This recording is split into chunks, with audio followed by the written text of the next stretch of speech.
नमस्कार साथियों, आप सभी का अपने YouTube channel Sanskrit by Brajesh Gautam पर मैं हृदय से स्वागत करता हूं, आत्मिक अभिनंदन करता हूं। साथियों, अपने इस चैनल पर हम संस्कृत भाषा के एक एक पहलू का, एक एक प्रकरण का क्रमबद्ध अध्ययन कर रहे हैं और क्रमबद्ध, सुव्यवस्थित और सारगर्भित अध्ययन की इस श्रृंखला में वर्तमान में हमारा प्रकरण चल रहा है संज्ञा प्रकरण। संज्ञा प्रकरण के सुव्यवस्थित अध्ययन की कड़ी में हम पिछली 6 क्लास पढ़ चुके हैं और आज हमारी 7वीं क्लास प्रारंभ होने जा रही है, जिसका टॉपिक है प्रयत्न। प्रयत्न का टॉपिक प्रारंभ करने से पहले हम आज की क्लास के उन सभी बिंदुओं पर प्रकाश डाल लेते हैं जिनके विषय में आज हमें अध्ययन करना है, जिनके विषय में आज हमें चर्चा करनी है। साथियों, प्रयत्न का जो टॉपिक है इसके विषय में आज हमें सबसे पहले चर्चा करनी है कि प्रयत्न किसे कहते हैं, तदनंतर प्रयत्न कितने प्रकार के होते हैं, उनमें से आभ्यंतर प्रयत्न की क्या परिभाषा है, बाह्य प्रयत्न की क्या परिभाषा है, आभ्यंतर प्रयत्न और बाह्य प्रयत्नों की संख्या कितनी है, आभ्यंतर प्रयत्नों की संख्या के संदर्भ में पाणिनीय शिक्षा, लघु सिद्धांत कौमुदी और सिद्धांत कौमुदी के भिन्न भिन्न मत हैं और उन मतों के अनुसार इनकी संख्या कितनी कितनी है। तत्पश्चात हमें ये जानना है कि किस आभ्यंतर प्रयत्न से संबंधित वर्ण कौन कौन से हैं, किस वर्ण का संबंध किस आभ्यंतर प्रयत्न से है। उसके बाद हमें ये लेना है कि ये जो आभ्यंतर प्रयत्न हैं, इन आभ्यंतर प्रयत्नों को सार रूप में, निष्कर्ष रूप में कैसे याद करें, उसकी हम आज एक टेबल बनाएंगे और उसके बाद फिर अंत में हमें ये अध्ययन करना है कि परीक्षा में इन आभ्यंतर प्रयत्न से संबंधित किस किस प्रकार से प्रश्न पूछे जाते हैं। तो आइए हम प्रारंभ करते हैं प्रयत्न और इन सभी बिंदुओं पर प्रकाश डालते हैं। हेडिंग डाल लीजिए आप, प्रयत्न। सर्वप्रथम प्रयत्न की परिभाषा क्या है और इनके भेद कितने हैं, इस संबंध में एक पंक्ति आपको याद रखनी होगी। इसमें लिखा है कि यत्नो द्विधा आभ्यंतरः बाह्यश्च, यत्नो द्विधा आभ्यंतरः बाह्यश्च। ये तो बात हुई प्रयत्न के भेद के संबंध में कि प्रयत्न 2 प्रकार के होते हैं, आभ्यंतर प्रयत्न और बाह्य प्रयत्न। लेकिन प्रयत्न कहते किसे हैं, प्रयत्न की परिभाषा क्या है। प्रयत्न का सीधा सीधा अर्थ है प्रयास। प्रयास से तात्पर्य है कि वर्णों या ध्वनियों का उच्चारण करने हेतु किया गया प्रयास ही प्रयत्न कहलाता है। ये तो बात हुई प्रयत्न की परिभाषा की। तो सर्वप्रथम आप परिभाषा लिख लेंगे कि ध्वनियों या वर्णों का उच्चारण करने हेतु किया गया प्रयास प्रयत्न कहलाता है। उसके बाद प्रयत्न के भेद अगर पूछे जाते हैं कि प्रयत्न कतिविध, तो आपका उत्तर होना चाहिए द्विविध। प्रयत्न के 2 भेद होते हैं और इन 2 भेदों में एक भेद है आभ्यंतर प्रयत्न और दूसरा भेद है बाह्य प्रयत्न। पहला आभ्यंतर प्रयत्न और दूसरा होगा बाह्य प्रयत्न। जो दूसरा प्रयत्न है बाह्य प्रयत्न, इस बाह्य प्रयत्न को पाणिनीय शिक्षा में अनुप्रदान भी कहा गया है। अनुप्रदान क्यों कहा है, इसके पीछे कारण है। इसकी जो परिभाषा है आभ्यंतर प्रयत्न और बाह्य प्रयत्न की, आभ्यंतर प्रयत्न के विषय में ये कहा जाता है, आभ्यंतर प्रयत्न, आभ्यंतर का अर्थ आंतरिक, आंतरिक प्रयास, ध्वनि का उच्चारण करने हेतु, वर्णों का उच्चारण करने हेतु, श्वास वायु को उच्चारण स्थानों तक लाने हेतु जो प्रयास करना पड़ता है वो प्रयास कहलाता है आभ्यंतर प्रयत्न। किंतु उन वर्णों का उच्चारण करने हेतु, श्वास वायु को बाहर निकालने हेतु जो प्रयास करना पड़ता है वह कहलाता है बाह्य प्रयत्न। प्रारंभ होता है आभ्यंतर प्रयत्न से और समाप्ति होती है बाह्य प्रयत्न से। जब दोनों प्रयत्नों का सम्मिलित प्रयास होता है, इन दोनों प्रयत्नों के सम्मिलित प्रयासों से ही वर्णों का उच्चारण संभव हो पाता है। तो प्रारंभ होता है आभ्यंतर प्रयत्न से, अंदर के प्रयासों से, और उन प्रयासों में जब बाहरी प्रयास मिलते हैं, बाहरी प्रयास जब आंतरिक प्रयासों का अनुकरण करते हैं, तब ध्वनि का उच्चारण संभव होता है। तो अनुप्रदान, जो बल, जो प्रयत्न अंदर से चला आ रहा है आभ्यंतर प्रयत्न के रूप में, उसी बल को अनुप्रदान, उसी बल के पीछे, उसी बल का अनुकरण करके बाह्य प्रयत्न द्वारा कुछ और बल प्रदान कर दिया जाता है, इसलिए इनको अनुप्रदान कहते हैं। तो आभ्यंतर प्रयत्न और बाह्य प्रयत्न, ये प्रयत्न के दो भेद हुए। इनकी पृथक पृथक परिभाषा इस प्रकार से होगी।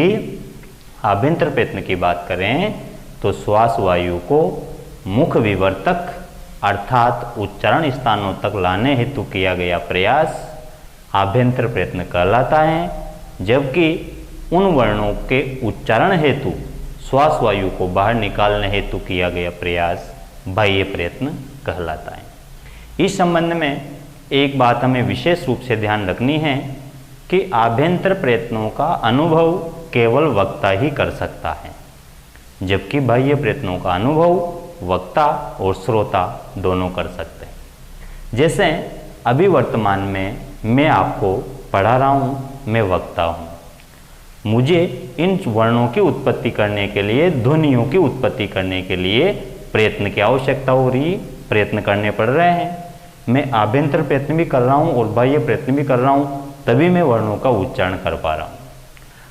मैं जो आभ्यंतर प्रयत्न कर रहा हूँ, आंतरिक प्रयास कर रहा हूँ, श्वास वायु को मुख तक ला रहा हूँ, इसका अनुभव मैं स्वयं ही कर पा रहा हूँ, आप इसका अनुभव नहीं कर पा रहे।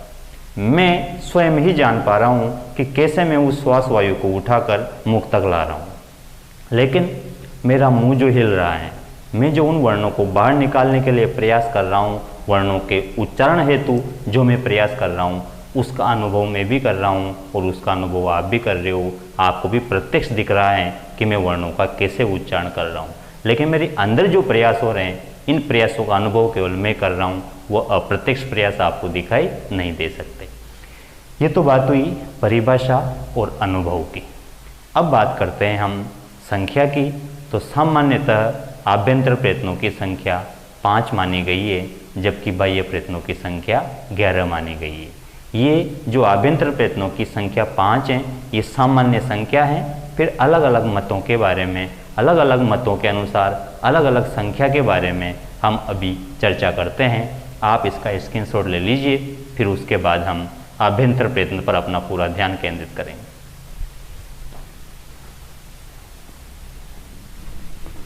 अब यहाँ से आज का अपना विषय होगा आभ्यंतर प्रयत्न, और अगली क्लास में हम पढ़ेंगे बाह्य प्रयत्न।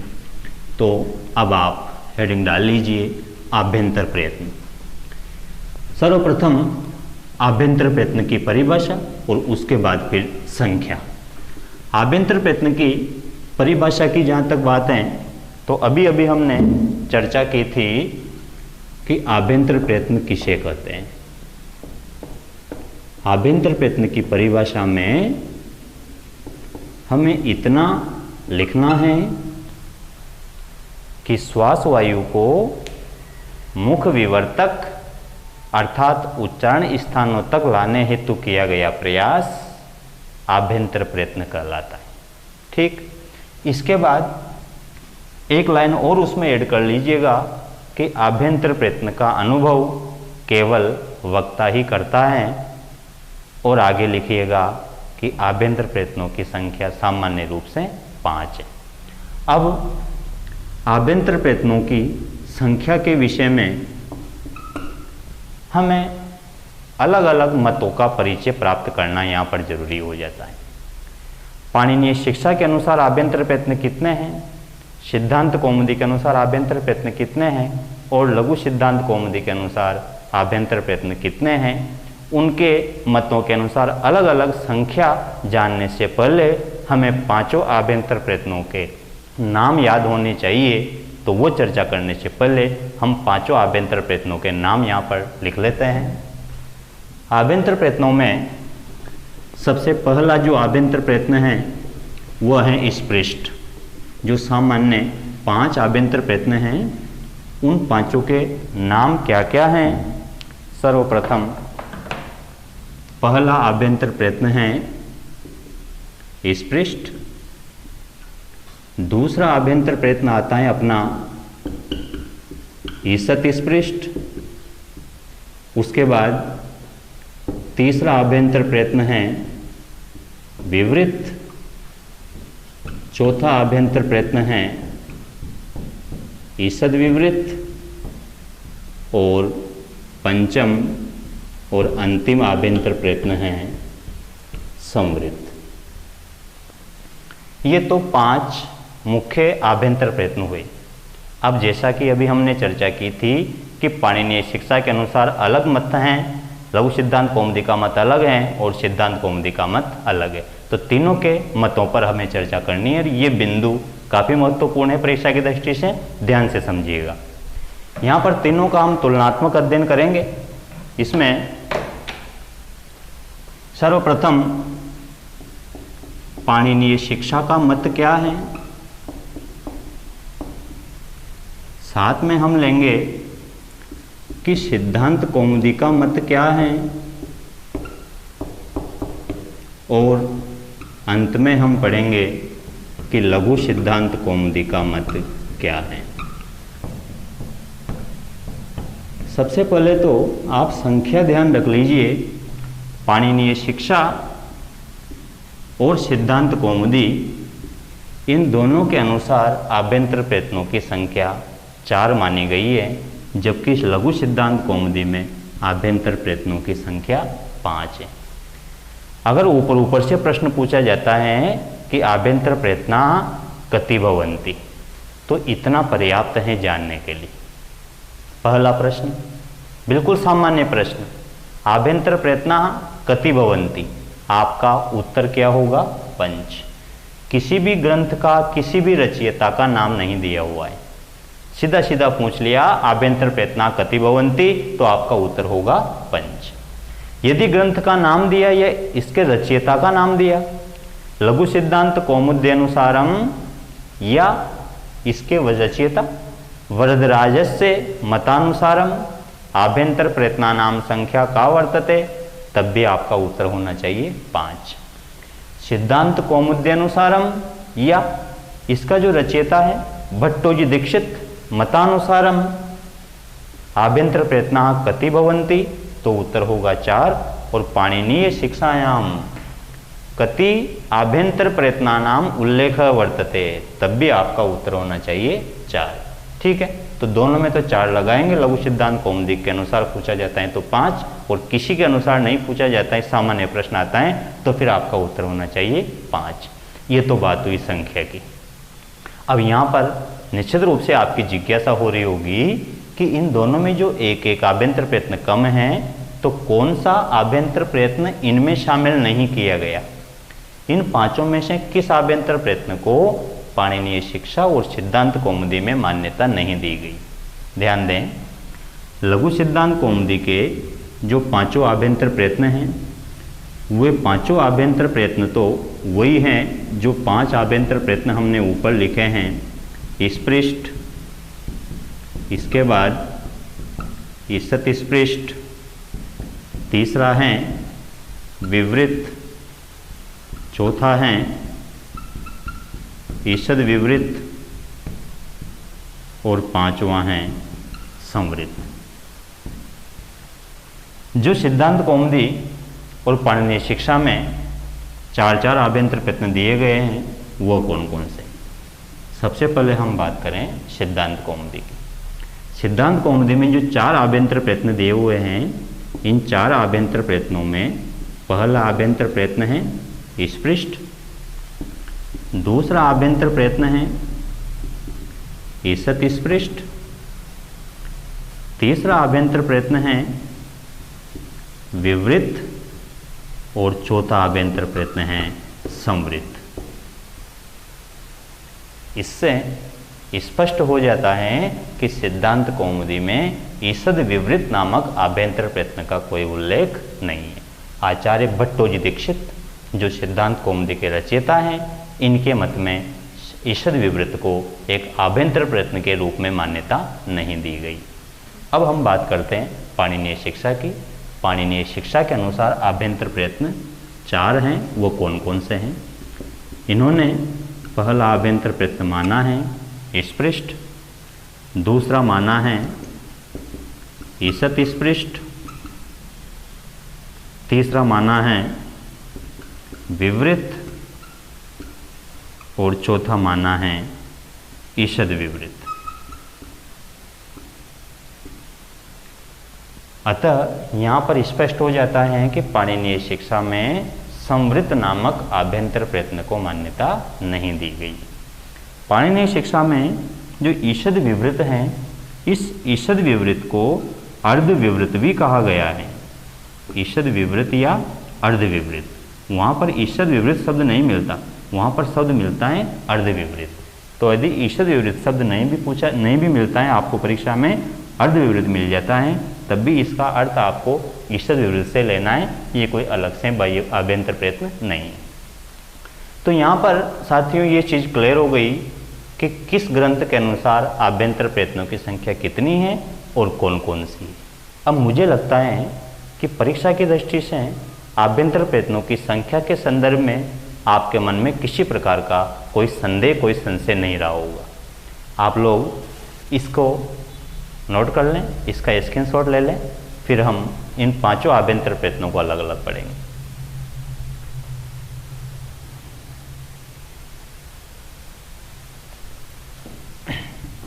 यहाँ पर एक और बात ध्यान रखनी है कि जब सिद्धांत कौमुदी में आभ्यंतर प्रयत्न 4 ही दिए हुए हैं, ईषद विवृत नहीं, तो ईषद विवृत नामक आभ्यंतर प्रयत्न से जो संबंधित वर्ण हैं श श श ह, उन चारों ऊष्म वर्णों का आभ्यंतर प्रयत्न ईषद विवृत होता है। तो फिर सिद्धांत कौमुदी में जब ईषद विवृत का उल्लेख ही नहीं है, तो जो चारों ऊष्म वर्ण हैं उनका आभ्यंतर प्रयत्न क्या होगा? इन चारों में से होगा। तो ध्यान रहे, सिद्धांत कौमुदी में उन चारों ईषद विवृत, चारों ऊष्म श श श वर्णों का आभ्यंतर प्रयत्न विवृत ही माना गया है। स्वरों का आभ्यंतर प्रयत्न भी विवृत और ऊष्म वर्णों का आभ्यंतर प्रयत्न भी विवृत। ठीक है, अब हम आगे विस्तार से एक एक वर्ण का आभ्यंतर प्रयत्न जानते हैं कि किस वर्ण का आभ्यंतर प्रयत्न कौन सा है, कौन सा वर्ण किस आभ्यंतर प्रयत्न से संबंधित।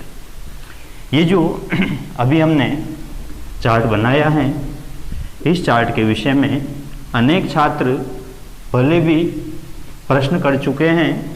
सिद्धांत कौमुदी में कौन से माने, पाणिनीय शिक्षा में कितने माने, इस विषय में जो अनेक छात्रों की शंका अब तक रही है, मुझे लगता है कि आज उन सारी शंकाओं का समाधान स्पष्टतः हो गया होगा।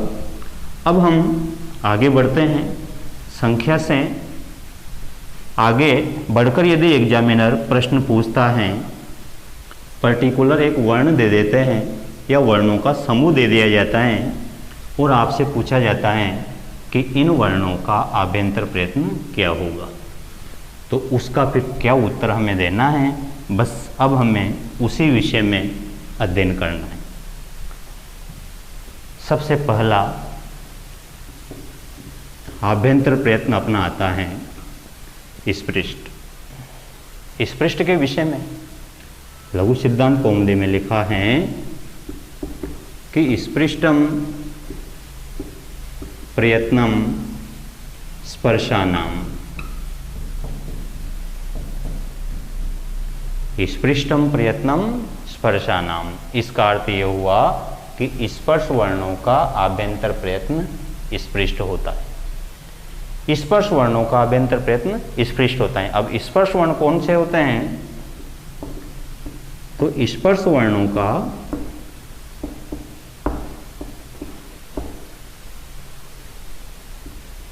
ज्ञान प्राप्त करने के लिए हमें ये परिभाषा याद रखनी होगी, कादयो मांसाना स्पर्शा।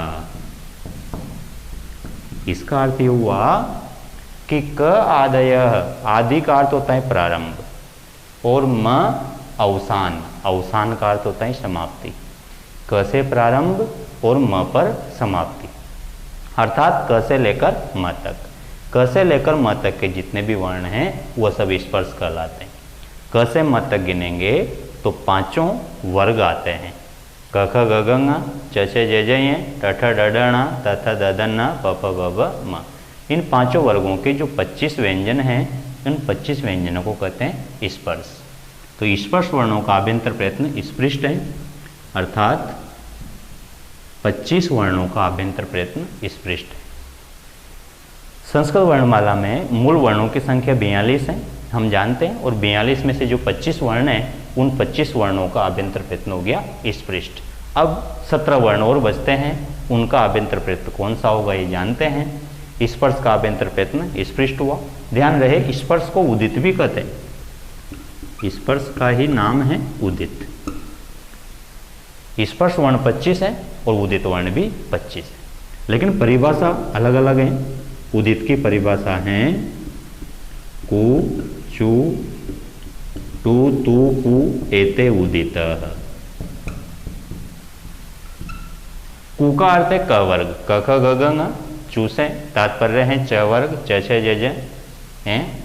टू से ट वर्ग, ट ठ ड ढ ण, त थ द ध न, प फ ब भ म। इन्हें उदित कहते हैं, पूरे 25 हो गए। उदित वर्णानाम आभ्यंतर प्रयत्न कह, आपका उत्तर होगा स्पृष्ट। स्पर्श वर्णानाम आभ्यंतर प्रयत्न कह, आपका उत्तर होगा स्पृष्ट। संख्या यदि पूछी जाती स्पर्श वर्णा कति भवन्ति, तब भी उत्तर 25 होगा, और उदित वर्णा कति भवन्ति, तब भी उत्तर 25 होगा। यदि परिभाषा के आधार पर प्रश्न आता है तो फिर उत्तर अलग अलग होगा। कादयो मांसानाः वर्णानाम का संज्ञा भवति, आपका उत्तर होना चाहिए स्पर्श। और कोचु टू तू पु वर्णाः किम कथ्यन्ते, तो आपका उत्तर होना चाहिए उदित। ठीक, 25 वर्ण को तो आपका आभ्यंतर प्रयत्न हो गया स्पृष्ट। अब दूसरा आभ्यंतर प्रयत्न अपना आता है ईसत स्पृष्ट। ईसत स्पृष्ट की परिभाषा है ईसत स्पृष्टम अंतस्थानाम। ईसत स्पृष्टम अंतस्थानाम, इसका अर्थ ये हुआ कि सभी अंतस्थ वर्णों का आभ्यंतर प्रयत्न ईसत स्पृष्ट होता है। हम जानते हैं अंतस्थ वर्ण 4 हैं। ये जो चारों अंतस्थ वर्ण हैं, ये चारों अंतस्थ वर्ण कौन कौन से हैं? अंतस्थ वर्णों की परिभाषा है यणो अंतस्था। इसका अर्थ ये हुआ कि यण प्रत्याहार में आने वाले चारों वर्णों को अंतस्थ वर्ण कहा जाता है। पिछले जो अपनी क्लास हुई है संज्ञा प्रकरण पार्ट 4, संज्ञा प्रकरण पार्ट 5, उस क्लास में हमने प्रत्याहार पढ़े थे और पार्ट 6 में हमने उच्चारण स्थान पढ़े हैं। उस पार्ट 5 वाली क्लास में प्रत्याहारों में यण प्रत्याहार भी मैंने आपको बताया था। यण प्रत्याहार में कौन कौन से वर्ण आते हैं? तो वो वर्ण थे 4 ये व रल। ये जो चारों वर्ण हैं, इन चारों वर्णों को अंतस्थ वर्ण कहते हैं और अंतस्थ वर्णों का आभ्यंतर प्रयत्न है ईसत स्पृष्ट। ये जो दोनों आभ्यंतर प्रयत्न हमने पढ़े स्पृष्ट और ईसत स्पृष्ट, अभी तक हमने इतना सीखा है कि कौन कौन से वर्ण स्पृष्ट आभ्यंतर प्रयत्न से संबंधित हैं और कौन कौन से वर्ण ईसत स्पृष्ट नामक आभ्यंतर प्रयत्न से संबंधित हैं। लेकिन इन 25 वर्णों का आभ्यंतर प्रयत्न स्पृष्ट क्यों होता है और इन चारों अंतस्थ वर्णों का आभ्यंतर प्रयत्न ईसत स्पृष्ट क्यों होता है? स्पृष्ट का शाब्दिक अर्थ क्या है और ईसत स्पृष्ट का शाब्दिक अर्थ क्या है, इस विषय में हम चर्चा करेंगे। लेकिन उससे पहले आप इनका स्क्रीनशॉट ले लीजिए।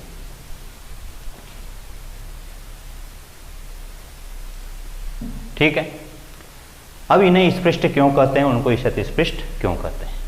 शब्द की व्युत्पत्ति देखते हैं। सबसे पहले स्पृष्ट जो शब्द हैं वो स्पृश धातु में कत प्रत्यय लगने से बना है। स्पृश का अर्थ है छूना, स्पर्श करना। ईसत एक अव्यय है जिसका अर्थ होता है थोड़ा। स्पृष्ट का मतलब जिनको स्पर्श किया गया, और ईसत स्पृष्ट का अर्थ है जिनको थोड़ा स्पर्श किया गया। तो देखो, जिन वर्णों का उच्चारण करते समय हमारी जिह्वा, हमारी जीभ उच्चारण स्थानों का पूर्ण रूप से स्पर्श करती हैं, तो वे वर्ण कहलाते हैं स्पृष्ट।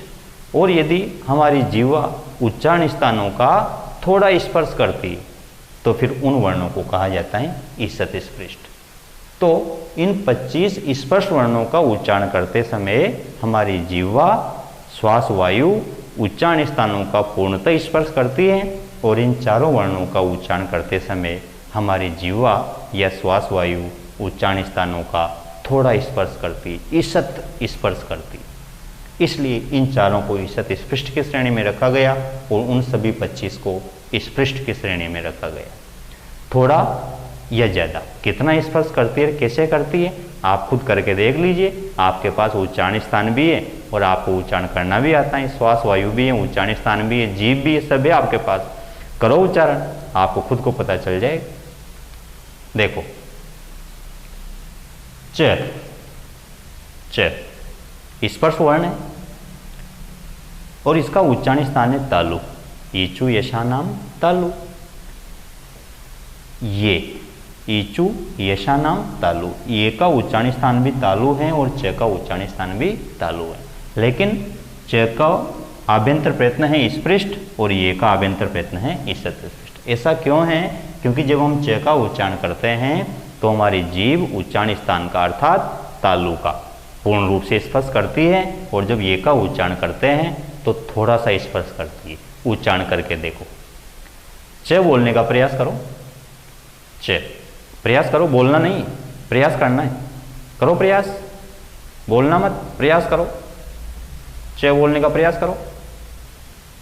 आप देख रहे हैं आपकी जीभ ऊपर चिपक गई, जिस स्थान पर चिपकी है वो तालु है। अब कितनी चिपकी, उसमें ताकत लग रही है कि नहीं लग रही? फिर कोशिश करो च बोलने की। चिपक गई, ताकत भी लग रही है, ठीक है। अब आप ये बोलने की कोशिश करो, ये करो, बोलना नहीं, सिर्फ कोशिश करनी। आप देख रहे हैं आपकी जीभ ऊपर गई, तालु को छुआ तो सही, लेकिन हल्का सा। फिर कोशिश करो, ये बोलने की कोशिश करो। देखो हल्की सी छू रही है, बाकी पूरी जीभ झूल रही है नीचे, और जितनी सी छू रही है उसमें भी कोई ताकत नहीं है, हल्की सी छू रही है। और प्रयास कर लेते हैं और प्रयोग कर लेते हैं। ट, ट का उच्चारण स्थान है मूर्धा। र, र का उच्चारण स्थान भी मूर्धा। ऋतु रसाणाम मूर्धा, दोनों का उच्चारण स्थान मूर्धा है। मूर्धा मतलब तालु से इधर आगे वाला भाग, दांतों के पास वाला भाग, मसूड़ों के ऊपर वाला भाग। ट बोलने का जब हम प्रयास करते हैं तो हमारी जीभ मूर्धा का पूर्णतः स्पर्श करती है और जब र बोलने का प्रयास करते हैं तो थोड़ा स्पर्श करती है। करो प्रयास ट बोलने का, सिर्फ प्रयास करना है, बोलना नहीं है। करो प्रयास, ट बोलना नहीं। आपकी जीभ फोल्ड हो गई इस तरह से, चिपक गई मसूड़ों के ऊपर, वही मूर्धा है वहां पे चिपक गई।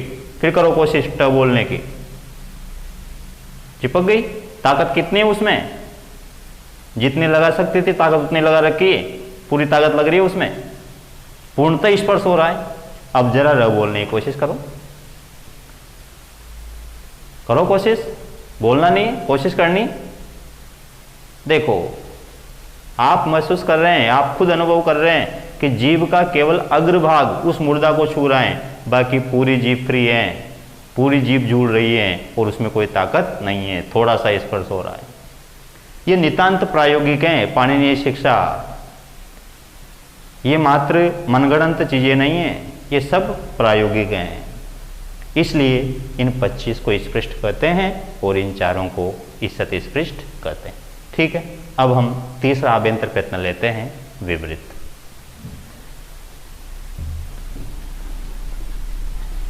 विवृत जो आभ्यंतर प्रयत्न है, विवृत आभ्यंतर प्रयत्न के विषय में लघु सिद्धांत कौमुदी में जो पंक्ति मिलती है वो पंक्ति है विवृतम स्वराणाम, जिसका अर्थ होगा कि सभी स्वरों का आभ्यंतर प्रयत्न विवृत होता है। अब स्वरों का आभ्यंतर प्रयत्न विवृत होता है, लेकिन स्वर किसे कहते हैं? तो स्वर के संबंध में एक प्रत्याहार आता है अच। अच प्रत्याहार के अंतर्गत सभी स्वर आ जाते हैं। हमने पढ़ा है कि अच स्वराः, अच प्रत्याहार में सभी स्वर आ जाते हैं। तो तीसरा आभ्यंतर प्रयत्न हम लेते हैं विवृत, और विवृत में हमें पढ़ना है कि विवृतम स्वराणाम, सभी स्वरों का आभ्यंतर प्रयत्न विवृत होता है। स्वर किसे कहते हैं?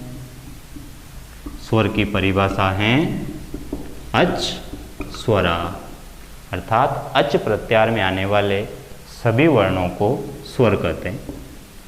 अब अच प्रत्याहार में कौन कौन से वर्ण आते हैं? अ, ई, उ, री, ली, ए, ओ, ऐ, औ। ये 9 स्वर हैं। इन सभी 9 स्वरों का आभ्यंतर प्रयत्न विवृत होता है लघु सिद्धांत कौमुदी के अनुसार। पाणिनीय शिक्षा की बात करें तो सभी 21 स्वरों का आभ्यंतर प्रयत्न विवृत होता है। स्वरों का आभ्यंतर प्रयत्न सभी विवृत मानते हैं, चाहे लघु सिद्धांत कौमुदी हो, सिद्धांत कौमुदी हो या पाणिनीय शिक्षा हो। स्वरों की संख्या के विषय में मतभेद है। लघु सिद्धांत कौमुदी और सिद्धांत कौमुदी में स्वरों की संख्या 9 है, जबकि पाणिनीय शिक्षा के अनुसार स्वरों की संख्या 21 है। संख्या कोई सी भी हो, हमें आभ्यंतर प्रयत्न याद रखना है और स्वरों का आभ्यंतर प्रयत्न विवृत होता है। इसके बाद चौथा बाह्य प्रयत्न अपना आता है ईषद विवृत। ईषद विवृत की परिभाषा है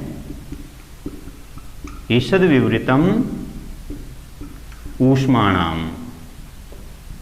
इसका अर्थ ये हुआ कि सभी ऊष्म वर्णों का आभ्यंतर प्रयत्न ईषद विवृत होता है। अब ऊष्म वर्ण किसे कहते हैं? तो ऊष्म वर्ण की परिभाषा है शल ऊष्माणा। इसका अर्थ ये हुआ कि शल प्रत्याहार में आने वाले वर्णों को ऊष्म वर्ण कहते हैं। शल प्रत्याहार में कौन कौन से वर्ण आते हैं? श, श, श, ह। ये चारों वर्ण ऊष्म वर्ण हैं, तो इन 4 वर्णों का आभ्यंतर प्रयत्न हो गया ईषद विवृत। अब यहाँ पर यह जानना आवश्यक है कि विवृत क्या है, ईषद विवृत क्या है, विवृत का शाब्दिक अर्थ क्या है और ईषद विवृत का शाब्दिक अर्थ क्या है। विवृत का अर्थ होता है खुला हुआ और ईषद विवृत का अर्थ है थोड़ा खुला हुआ। तो जिन वर्णों का उच्चारण करते समय हमारा मुख खुला रहता है, बीच में कोई अवरोध पैदा नहीं होता श्वास वायु के प्रवाह में, वे वर्ण विवृत कहलाते हैं, अर्थात उन वर्णों का आभ्यंतर प्रयत्न विवृत होता है। और जिन वर्णों का उच्चारण करते समय श्वास वायु के प्रवाह के मार्ग में किंचित बाधा उपस्थित होती है, मुख थोड़ा सा संकुचित हो जाता है, वे सारे वर्ण ईषद विवृत कहलाते हैं। उन वर्णों का आभ्यंतर प्रयत्न ईषद विवृत होता है। जैसे हम बोलें अ या आ, ई, इनमें बीच में कोई अवरोध नहीं आ रहा, वायु सीधी बाहर निकल रही। लेकिन हम बोलें श, वायु बाहर तो निकल रही, लेकिन उच्चारण स्थानों का, जीवा का हल्का सा अवरोध बीच में आ रहा है, इसलिए इनको कहते हैं ईषद विवृत। तो इनका आप स्क्रीनशॉट ले लीजिए, फिर हम 5वें आभ्यंतर प्रयत्न की तरफ बढ़े।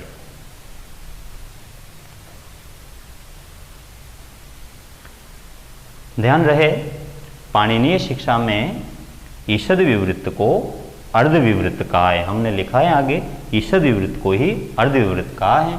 एक ही बात है, अर्ध विवृत का अर्थ आधा खुला हुआ और ईषद विवृत का अर्थ थोड़ा खुला हुआ, वो दोनों एक ही चीज है। और सिद्धांत कौमुदी में तो ईषद विवृत नामक उच्चारण स्थान का उल्लेख ही नहीं है।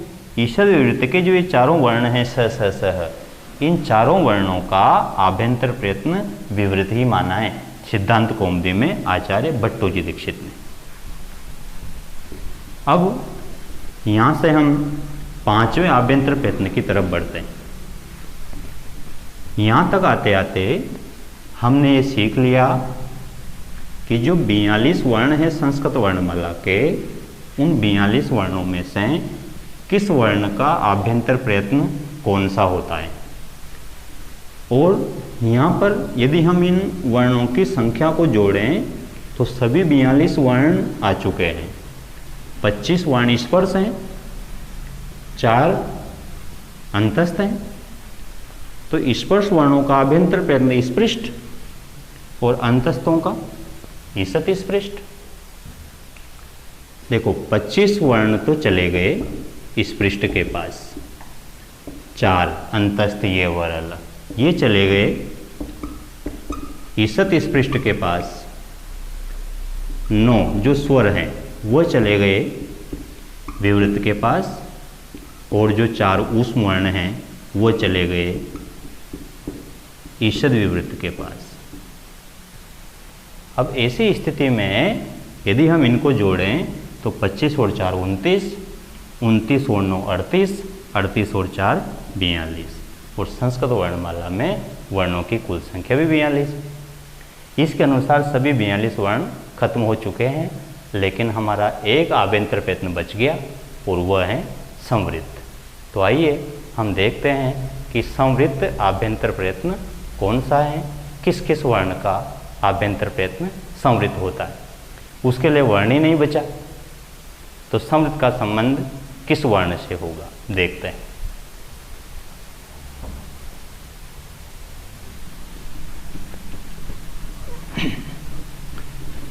ये जो संवृत्त नामक आभ्यंतर प्रयत्न है, इसका पाणिनीय शिक्षा में कोई उल्लेख नहीं है। पाणिनीय शिक्षा में इस संवृत्त को भी विवृत में ही शामिल कर लिया गया। अब सबसे पहले हम संवृत्त की परिभाषा देखते हैं। संवृत्त की परिभाषा क्या है, किस वर्ण का आभ्यंतर प्रयत्न संवृत्त होता है। इसमें लिखा है कि हर्षवस्य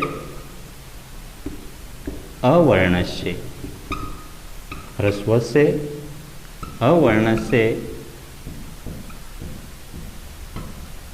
आभ्यंतर प्रयत्न प्रयोग दशायां संवृतम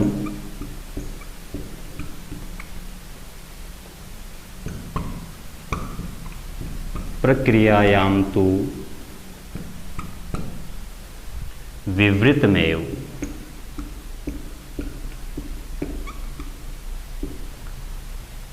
सबसे पहले इसका अर्थ हम जान लेते हैं। इसका अर्थ ये हुआ कि ह्रस्व अवर्ण का आभ्यंतर प्रयत्न प्रयोग दशा में संवृत होता है, जबकि प्रक्रिया दशा में विवृत होता है। प्रक्रिया दशा क्या होती है और प्रयोग दशा क्या होती है, ये बड़ा महत्वपूर्ण और रोचक विषय है। इसकी परिभाषा मैं आपको अभी उदाहरण सहित समझाऊंगा। इससे पहले हम थोड़ा सा परीक्षा की दृष्टि से विचार कर लेते हैं कि परीक्षा में संवृत्त आभ्यंतर प्रयत्न को कैसे पूछा जाता है, आपको कैसे समझना है और कैसे उत्तर लगाना है। अभी मैं आपको ये क्लियर करूंगा कि प्रयोग दशा क्या होती है, प्रक्रिया दशा क्या होती है। 5 मिनट आप वेट करें। देखो समझने का तरीका देखो आप कि जो ह्रस्व अ है,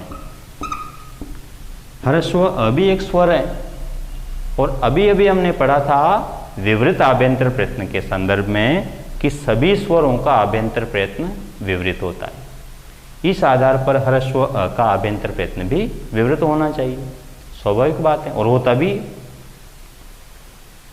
कोई सा भी स्वर आपसे पूछा जाए, अ आ ई ऊ री ल री, कोई सा भी पूछ ले और ये पूछे कि इसका आभ्यंतर प्रयत्न क्या होगा, तो आपको विवृत लगाना है, बिना किसी हिचकिचाहट के, बिना किसी संशय के। कोई सा भी स्वर पूछ लिया जाए। लेकिन यदि ह्रस्व अ पूछा, ह्रस्व शब्द दिया होगा उसमें, यदि ह्रस्व अ पूछा तो फिर आप विवृत भी लगा सकते हैं और संवृत भी लगा सकते हैं। दोनों में से एक आपको लगाना होगा, या तो विवृत या संवृत। दोनों में से कोई सा भी लगा सकते हैं, कोई दिक्कत नहीं है, लेकिन लगाना वही जो सही हो। या तो विवृति सही होगा या संवृति सही होगा, दोनों में से एक ही सही होगा, लेकिन दोनों लगा सकते हैं आप। ह्रस्व अ का संबंध दोनों से ही है, या तो विवृत लगा दो या संवृत लगा दो, लेकिन उत्तर वही लगाना जो सही हो। अब सही कौन सा है, इस संबंध में आपको ध्यान रखना है कि अगर ह्रस्व अ का आभ्यंतर प्रयत्न पूछा गया तो प्रश्न में निश्चित रूप से आपको एक शब्द मिलेगा, वो मिलेगा या तो प्रक्रिया दशा या मिलेगा साधनावस्था। यदि इन दोनों में से कोई एक शब्द यदि आपको परीक्षा में प्रश्न में नजर आता है तो आप आंख बंद करके लगा देना विपरीत। और यदि आपको शब्द मिलता है प्रयोग दशा या सिद्धावस्था तो फिर आपका उत्तर होना चाहिए संवृत। इन चारों में से कोई एक शब्द आपको प्रश्न में अवश्य मिलेगा, उस शब्द को पहचान कर आपको विवृत या संवृत में से कोई एक आंसर लगाना है। कैसे इसको याद करने, अब ये क्या होती है साधनावस्था सिद्धावस्था, इसके ऊपर हम विस्तार से चर्चा करने वाले हैं। अभी सिर्फ और सिर्फ आप ये ध्यान दें कि परीक्षा में प्रश्न कैसे आएगा और हमें उत्तर क्या लगाना है। परीक्षा में प्रश्न आया ह्रस्व अवर्ण से आभ्यंतर प्रयत्न क, ये प्रश्न आया ह्रस्व अवर्ण से आभ्यंतर प्रयत्न क। अब दोनों में आपका ध्यान जाएगा, इनमें से कौन सा लगाना है। इसके लिए आप प्रश्न को दोबारा पढ़ना। प्रश्न में इनमें से एक शब्द आपको दिखेगा, ह्रस्व अवर्ण से आभ्यंतर प्रयत्न सिद्धावस्थायाम क। सिद्धावस्था शब्द दिख गया तो फिर आपको लगाना है संवृत। ह्रस्व अवर्ण से आभ्यंतर प्रयत्न प्रक्रियायाम क, प्रक्रिया दिख गया तो फिर आपको आंसर लगाना है विवृत। ऐसा कोई प्रश्न नहीं होगा ह्रस्व के संदर्भ में जिसमें इन चारों में से कोई सा भी एक शब्द नहीं दिया हुआ हो और आपसे आभ्यंतर प्रयत्न का नाम पूछ लिया गया हो, ऐसा कोई प्रश्न नहीं होगा। ठीक है, इनको याद करने के लिए आप एक पंक्ति भी याद कर सकते हैं कि प्रयोग सिद्ध संवृतम, प्रयोग सिद्ध संवृतम साधन प्रक्रिया विवृतम। प्रयोग सिद्ध संवृतम साधन प्रक्रिया विवृतम, ये पंक्ति आप याद कर सकते हैं। ये पंक्ति कोई पाणिनीय शिक्षा में नहीं लिखी हुई है, लघु सिद्धांत कौमुदी में नहीं लिखी हुई है, सिद्धांत कौमुदी में नहीं लिखी हुई है। ये पंक्ति केवल और केवल इस बोर्ड पे लिखी हुई है। ये केवल हमने याद करने के लिए एक लय बना रखी है जिससे हमें इस प्रश्न का उत्तर देने में कोई बाधा नहीं हो, कोई समस्या नहीं हो। प्रयोग सिद्ध संवृतम साधन प्रक्रिया विवृतम, प्रयोग सिद्ध संवृतम साधन प्रक्रिया विवृतम, बोलो सभी। प्रयोग सिद्ध संवृतम साधन प्रक्रिया विवृतम, इसका अर्थ ये हुआ कि यदि परीक्षा में प्रयोग शब्द दिखाई देता है या सिद्ध शब्द दिखाई देता है तो संवृत लगाना है, और साधन शब्द दिखाई देता है या प्रक्रिया शब्द दिखाई देता है तो फिर हमें विवृत लगाना है। ठीक है, ये जो चीज़ अपने लिखी है इसको आप इसी तरह से स्क्रीनशॉट ले लें, फिर आगे बढ़ते हैं।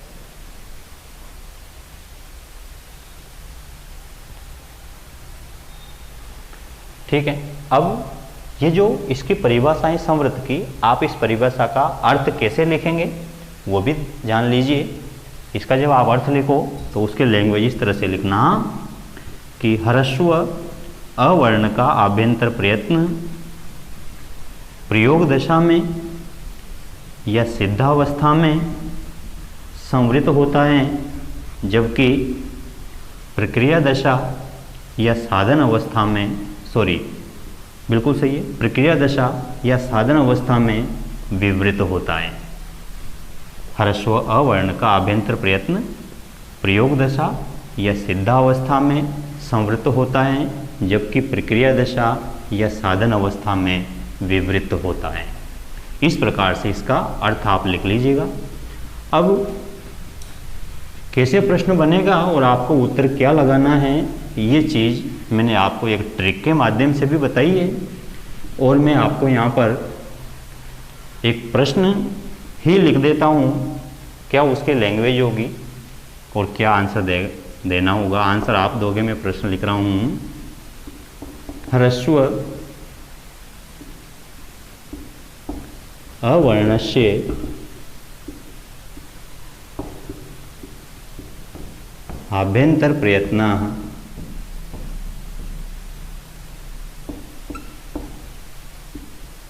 साधनावस्थायां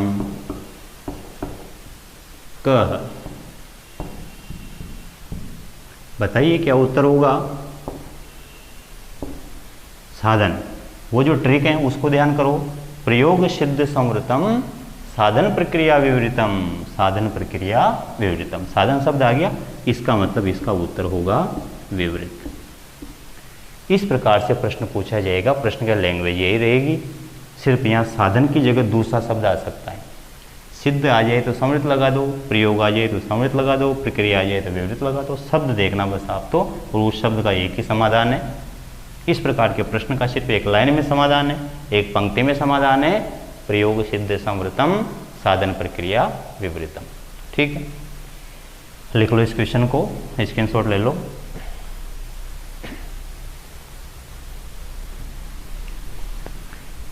ये तो बात हुई पांचों आभ्यंतर प्रयत्नों की।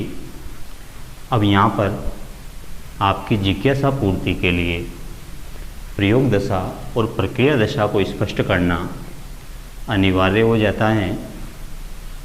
तो हम देखते हैं अब कि प्रक्रिया दशा क्या होती है और प्रयोग दशा क्या होती है। प्रक्रिया का अर्थ है प्रोसेस। प्रोसेस का अर्थ प्रक्रिया होता है हिंदी में। जब किसी कार्य की प्रोसेस चल रही होती, प्रक्रिया चल रही होती, मतलब वो कार्य प्रक्रियाधीन है, पूर्ण नहीं हुआ है, सिद्ध नहीं हुआ है। एक तो सिद्ध अवस्था और एक साधन अवस्था। हम साधन कर रहे हैं, साधना कर रहे हैं, प्रोसेस चल रही है, प्रक्रिया चल रही है। और जब कार्य पूर्ण हो जाता है, अर्थात कार्य सिद्ध हो गया, उस सिद्ध अवस्था को कहते हैं प्रयोग अवस्था।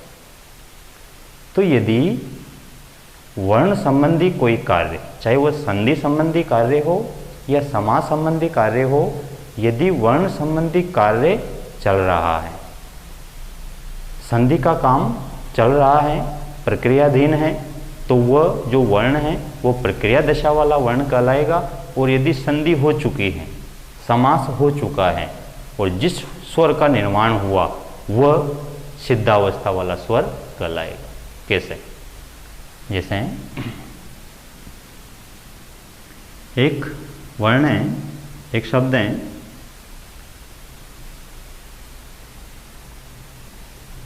जैसे मत। मत प्लस अनुसारम, दीर्घ संधि की स्थिति बन रही है। मत प्लस अनुसारम, दीर्घ संधि होने के बाद शब्द बना मतानुसार। ये पहला उदाहरण ले रहा हूं मैं। दूसरा उदाहरण लिया मैंने शक प्लस अंधु, और संधि करने के बाद शब्द बनेगा शकंधु। एक उदाहरण है जैसे अजा प्लस अपि, दीर्घ संधि करने के बाद शब्द बन जाएगा अजापि। आ और अ मिलके आ बन जाएंगे। शक प्लस अंधु में अ और अ मिलके अ ही बने, क्योंकि इसमें पररूप संधि है, दीर्घ संधि का अपवाद है ये। अब देखो यहाँ पर हमारा उद्देश्य है प्रक्रिया दशा और प्रयोग दशा को समझने का। त में अ है और अनुसार में भी अ है। अब इन दोनों अ का आभ्यंतर प्रयत्न क्या होगा? विवृत भी हो सकता है और संवृत भी हो सकता है। हमें ये पहचानना है कि इन अ का आभ्यंतर प्रयत्न संवृत है या विवृत है। इस अ का कौन सा है और इस अ का कौन सा है? तो ध्यान रहे, यहाँ पर ये जो त में अ है वह और ये अ, ये दोनों संधि की प्रक्रिया में शामिल हो रहे हैं। अ और अ दोनों मिलकर संधि करना चाह रहे हैं। अभी संधि की प्रक्रिया पूर्ण नहीं हुई है, तो ये जो अ हैं वो प्रक्रिया दशा वाला अ हैं, और साथ में ये जो अ हैं वो भी प्रक्रिया दशा वाला अ हैं, क्योंकि यहाँ पर संधि की प्रक्रिया चल रही। ठीक है, लेकिन म में जो अ है, ये जो म का अ है, ये किसी संधि समास की प्रक्रिया में शामिल नहीं हो रहा। त का अ और ये अ तो संधि की प्रक्रिया में शामिल हो रहे हैं, लेकिन म में जो अ है वो संधि की प्रक्रिया में शामिल नहीं हो रहा।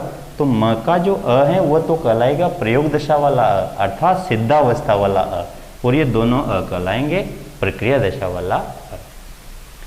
शक प्लस अंधु, क में अ है और इधर भी अ है। ये दोनों जो अ हैं ये प्रक्रिया दशा के अ हैं, क्योंकि ये दोनों संधि की प्रोसेस में शामिल हो रहे हैं। अभी काम सिद्ध नहीं हुआ है, अभी साधन चल रहा है, संधि का साधन चल रहा है, प्रक्रिया चल रही है, इसलिए दोनों साधन अवस्था के अ हैं, प्रक्रिया दशा के अ हैं।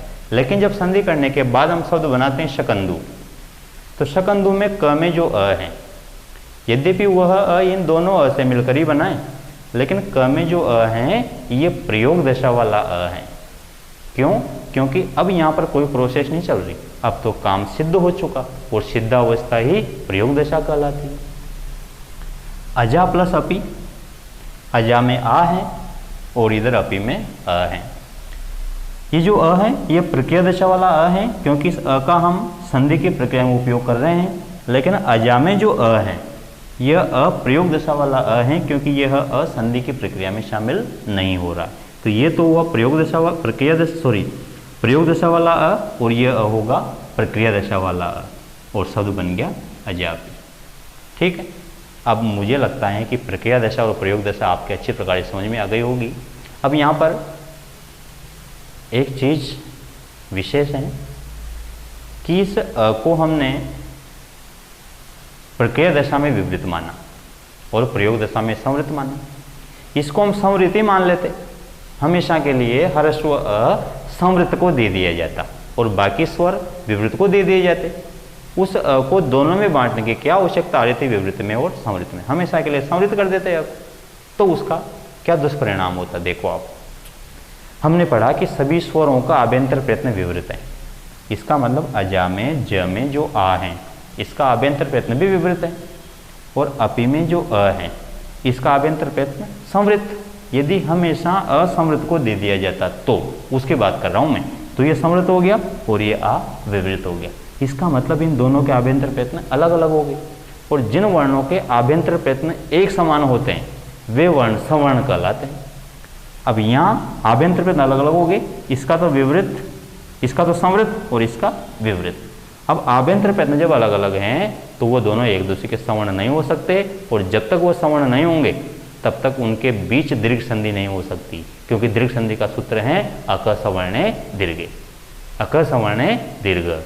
सवर्ण होना चाहिए दोनों, तभी दीर्घ संधि होगी, अन्यथा नहीं होगी। और सवर्ण तब होंगे जब दोनों के आभ्यंतर प्रयत्न सेम होंगे। यहाँ पर त में अ प्रक्रिया दशा वाला और ये भी प्रक्रिया दशा वाला, इसलिए सवर्ण हो गए।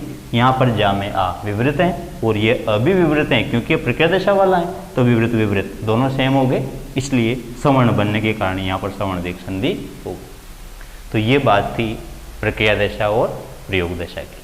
ठीक है, ये जो पांचों आभ्यंतर प्रयत्न हमने पढ़े हैं, मैं समझता हूँ कि हमने विस्तार पूर्वक एक एक पहलू पर विचार करते हुए सारगर्भित तरीके से आभ्यंतर प्रयत्नों को पढ़ा है, और आपके निश्चित रूप से आभ्यंतर प्रयत्नों से संबंधित सारे पहलू स्पष्ट हो गए होंगे। फिर भी यदि इतने विस्तार में आप नहीं जानना चाहो, परीक्षा की दृष्टि से बिल्कुल छोट में याद करना चाहो, संक्षिप्त रूप में है, तो हम एक आभ्यंतर प्रयत्नों की तालिका बना लेते हैं, जिससे हमें ये पता चल जाएगा कि पांचों आभ्यंतर प्रयत्न कौन कौन से होते हैं। आभ्यंतर प्रयत्न तालिका में क्रम संख्या, उसके बाद आभ्यंतर प्रयत्न, उस आभ्यंतर प्रयत्न से संबंधित वर्ण कौन कौन से हैं,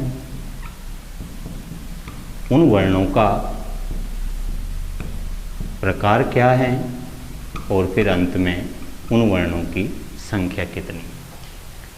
जैसे पहला आभ्यंतर प्रयत्न हमने लिया था स्पृष्ट। स्पृष्ट आभ्यंतर प्रयत्न से संबंधित वर्ण थे 25। कौन कौन से थे? कु, चू, टू, तू, पू।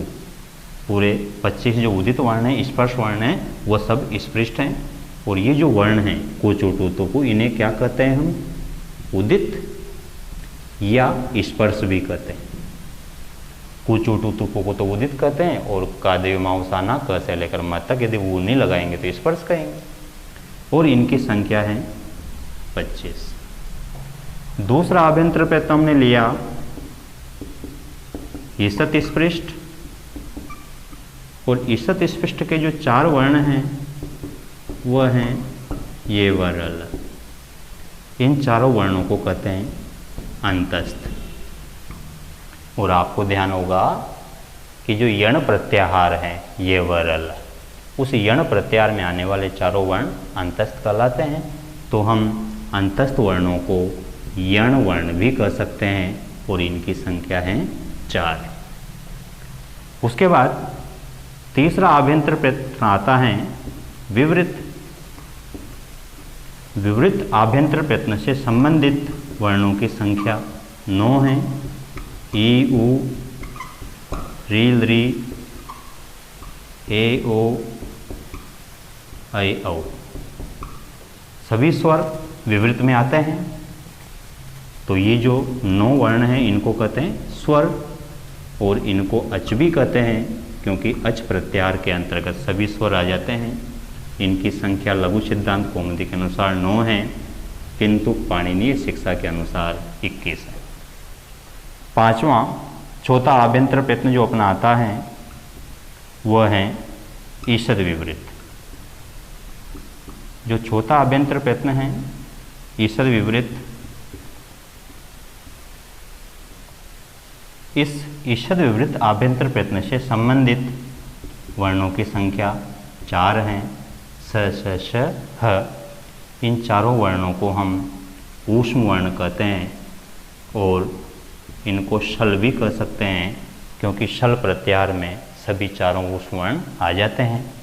इनकी संख्या ध्यान रखनी है 4। इसके बाद अंतिम आभ्यंतर प्रयत्न अपना आता है संवृत्त। ये जो अंतिम आभ्यंतर प्रयत्न है संवृत्त, ये संवृत्त आभ्यंतर प्रयत्न केवल एक ही वर्ण से संबंधित हैं, और वो वर्ण है ह्रस्व अ।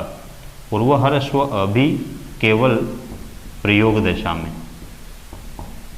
प्रयोग दशा को सिद्धावस्था भी कहते हैं, और इसकी संख्या है केवल 1। ये पांचों आभ्यंतर प्रयत्नों का सार है। इससे हमें याद करने में काफ़ी सरलता हो जाती है। यदि परीक्षा के समय ये टेबल भी हम याद करके चल जाते हैं तो हमारा आभ्यंतर प्रयत्नों का प्रश्न गलत नहीं होगा। तो आप इस टेबल को मस्तिष्क में ऐसे के ऐसे नोट कर लें। आपके मस्तिष्क से इसका स्क्रीनशॉट ले लीजिए, मोबाइल से नहीं लेकर के पहले तो मस्तिष्क से स्क्रीनशॉट ले लीजिए, ताकि कभी विस्मृत नहीं होगा। और अगर आपको अपने मस्तिष्क पर भरोसा नहीं है तो फिर मोबाइल का उपयोग तो आपको करना ही पड़ेगा। ठीक है, तो जैसा भी आप उचित समझो, मस्तिष्क से या मोबाइल से, लेकिन इसका स्क्रीनशॉट ले लीजिए।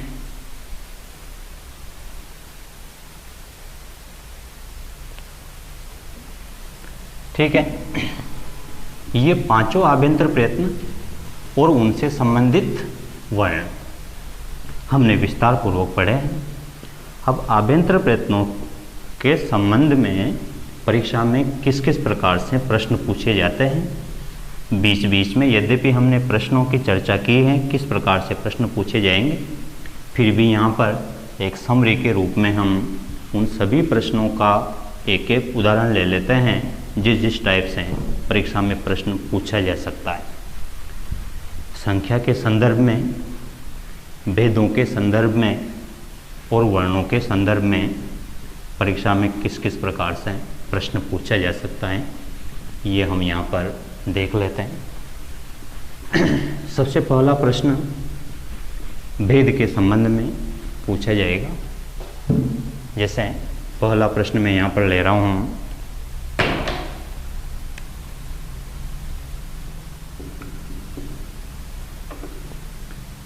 आभ्यंतर प्रयत्नाः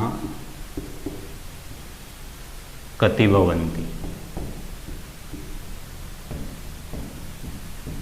उत्तर दीजिए, क्या उत्तर होगा? वो ऑप्शन दे रहा हूं मैं, 4, 3, 11, 6। आभ्यंतर प्रयत्नों की संख्या के संबंध में आप निश्चित रूप से 5 बताने का प्रयास कर रहे हैं। आप अपनी जगह सही भी हैं, 5 ही आंसर हैं और 5 ही लगाना है, लेकिन 5 विकल्प में विद्यमान नहीं। विशेष प्रश्न, यदि 5 विद्यमान होता, यहाँ पर 6 नहीं हो के अगर 5 होता तो फिर आप निश्चित रूप से 5 ही लगाते, क्योंकि यहाँ किसी मत का उल्लेख नहीं है। लेकिन चूंकि 5 उपलब्ध नहीं है, ऐसी स्थिति में आपका उत्तर होगा 4। और ये प्रश्न PSST में आया हुआ है, जिसमें 5 ऑप्शन में नहीं था और उसका उत्तर 4 माना गया। यदि किसी का मत आ जाता है पाणिनीय शिक्षाया अनुसारम या लघु सिद्धांत कौमुद्यानुसारम, सिद्धांत कौमुद्यानुसारम, फिर तो कोई दिक्कत ही नहीं, फिर तो हमने स्पष्ट लिखा है कि इसके अनुसार कितने वो लगा देना है। दूसरा प्रश्न,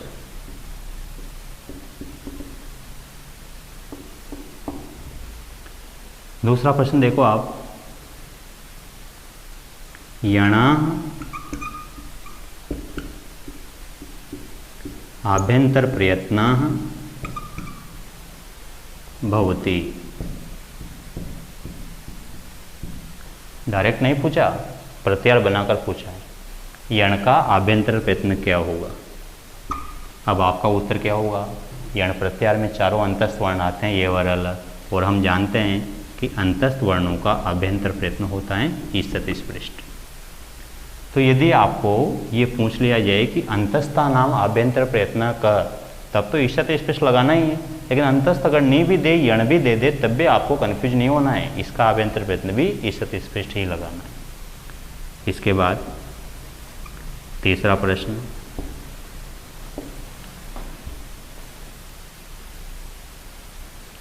स्पृष्ट वर्णाः कति भवन्ति। स्पृष्ट वर्ण कितने हैं, ये प्रश्न पूछा। इसका मतलब है कि परीक्षक ये पूछना चाह रहा है कि कितने वर्णों का आभ्यंतर प्रयत्न स्पृष्ट होता है। तो फिर आपका उत्तर होगा 25, क्योंकि स्पृष्टम प्रयत्नम स्पर्शानाम, स्पर्श वर्णों का आभ्यंतर प्रयत्न स्पृष्ट होता है, स्पर्श वर्णों की संख्या 25 है। एक प्रश्न है, एतेषु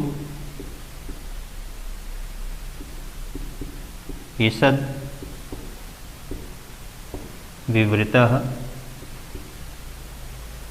वर्णः नास्ति। इनमें से ईषद् विवृत वर्ण नहीं है। अब हमारे सामने 4 विकल्प हैं। पहला विकल्प है श, दूसरा विकल्प है ह, तीसरा है ये और चौथा है श। तो ध्यान रहे, ईषद् विवृतम ऊष्माणाम, ऊष्म वर्णों का आभ्यंतर प्रयत्न ईषद् विवृत होता है। और श श श ह, श श स ह, ये ऊष्म है, ये ऊष्म में नहीं आता, इसलिए ये ईषद् विवृत नहीं। ठीक है, स्क्रीनशॉट ले लीजिए इसका।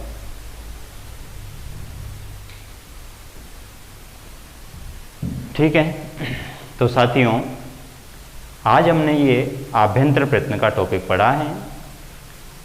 हम प्रत्येक टॉपिक का क्रमबद्ध और सुव्यवस्थित अध्ययन कर रहे हैं, साथ में उसके प्रत्येक पहलू का विचार करते हुए सारगर्भित अध्ययन कर रहे हैं, ताकि जो विषय हम पढ़ रहे हैं उस विषय में कोई भी पहलू छूटे नहीं, ऐसा कोई पहलू नहीं हो जिससे आप अनभिज्ञ रहे और आपका संशय दूर नहीं।